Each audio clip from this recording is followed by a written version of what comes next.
আসসালামু আলাইকুম এভরিওয়ান, কেমন আছেন? তো চলে আসলাম, আশা করি সবাই ভালো আছেন। চলে আসলাম নতুন একটা ব্লগ নিয়ে। তো এখন হচ্ছে সকাল 8টা বাজে। তো দেখুন আমার পানি পড়ে যাচ্ছে উপর ট্যাঙ্কি থেকে। তো পানি পড়ে গিয়ে নিচেই হচ্ছে যাতায়াত করে নিচের লোকজন। তো তাদের কষ্ট হয়, এই জন্য আমি তাড়াতাড়ি পানি ট্যাঙ্কি বাড়িতে একটু পানি ছেড়ে দিলাম। আমার পানিটা ভরে দিলে ট্যাঙ্কিটা আনলোড লোড হয়ে গেলে পানি যদি ওভার হয়ে যায় তো আমি তাড়াতাড়ি সমস্ত কলগুলো ছেড়ে দিই, যাতে পানি হচ্ছে তাড়াতাড়ি বন্ধ হয়ে যায়। এই তো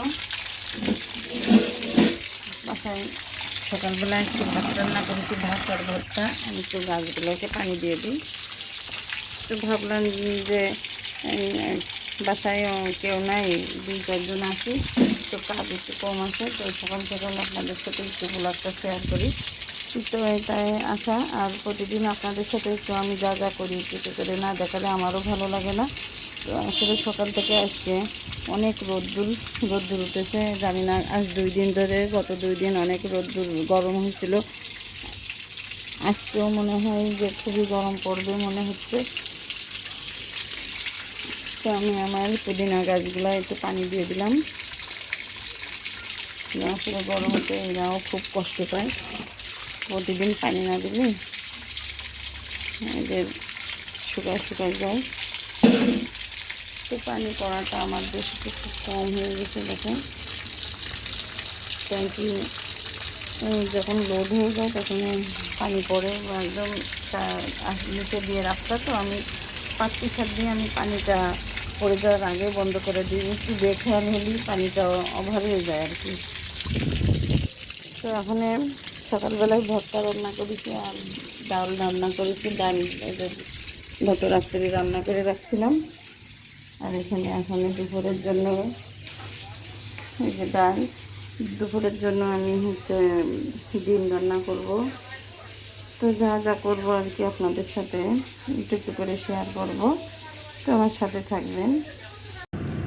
তো আমার তো এদিকে ডিমটাও ছোলা হয়ে গেছে, ডিমটা একটু ভেজে নেবো হালকা করে। তো ভাজির জন্য আমি কড়াইতে দিয়ে দিচ্ছি। ডিমটা ভেজে নিয়ে তারপরে আমার বরবটিটাও একটু তেলে দেবো। এখন ডালটাও সিদ্ধ হয়ে গেছে, এখন ডালটাও তেলে দেবো। ডালটা গোটাও হয়ে গেছে, তো একটু পানি দিয়ে তেলে দেবো। আসলে 12:30 বেজে গেছে, আমি একটু শুয়েছিলাম, ওই জন্য লেট হয়ে গেছে। তো ডিমটা ভেজে নেবো, হলুদ দেবো না, কারণ ডিমের কুরমার জন্য আবার আমার একটু দুধটাও চিপা হয়ে গেছে, নারকেলের দুধ। তো এখানে নারকেলের দুধটা চিপা দিয়েছি, আর এই যে নারকেলটা এই খাবারটা আলাদা করে রাখছি। তো আমার এখানে 1 পোয়া মতো, আর এখানে 1 পোয়া মতো দুধ আছে। ওইটা হচ্ছে একদম প্রথম আপ্ত দুধ বলে।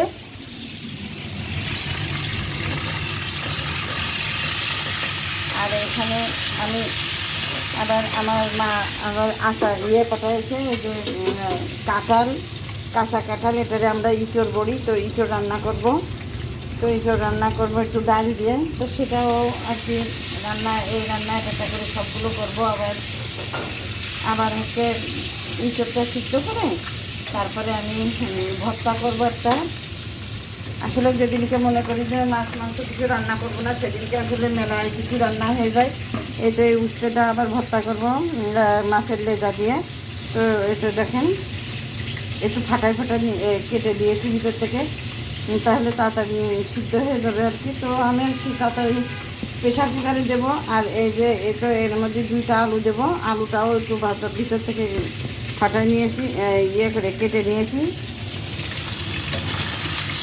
আমার ডিমগুলো ভাজা হয়ে গেছে, ডিমগুলো উঠাই রেখে তারপরে আমি ওই যে বরবটিটা তেলে দিয়ে দেবো এই কড়াইতে।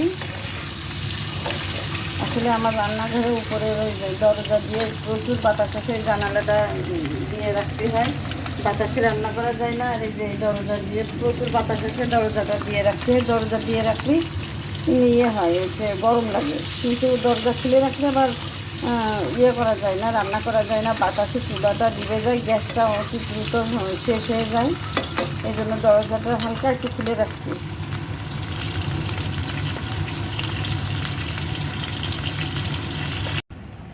তো আমার উস্তে আর আলু সিদ্ধ হয়ে গেছে, আর এদিকে সেই মাছের লেজা বাস্তি বাস্তি পাগল হয়ে যাওয়া হচ্ছে। তো মাছের লেজা দিয়ে উস্তে আর আলু ভর্তা আমি ভর্তা করবো আর কি, আলু দিয়ে আর উস্তে দিয়ে ভর্তা করব আর মাছের লেজা দিয়ে। আর এদিকে তো আমার ডিমের কুরমাটা হয়ে গেছে, এটা তো এখানে সার্ভ করবো। এটাই একটা কাছের ডিশে এটা আমি সার্ভ করে নেব।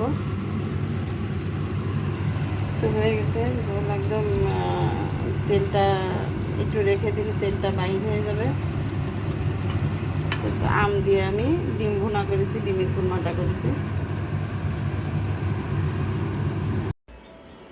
এই তো দুপুরে রান্না হচ্ছে আমার ডিমের কুরমা, ডাল, আম ডাল ছিল, আর আর হচ্ছে ইঁচড় রান্না করছিলাম, বরবটি ভাজি ছিল।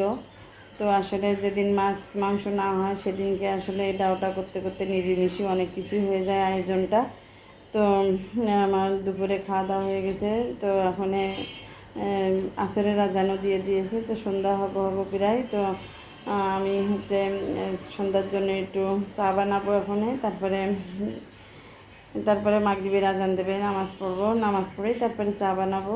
তো চা বানায় যা চা সাথে যদি কেউ একটু মুড়ি খায়, বিস্কিট খায়, খাবে। তো এই তো আমার আজকের ভিডিওটা এই পর্যন্ত।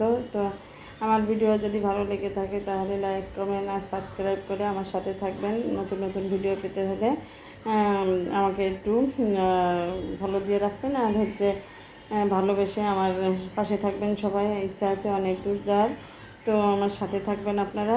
তো সবাই ভালো থাকবেন, সুস্থ থাকবেন, আর আমার জন্য দোয়া করবেন।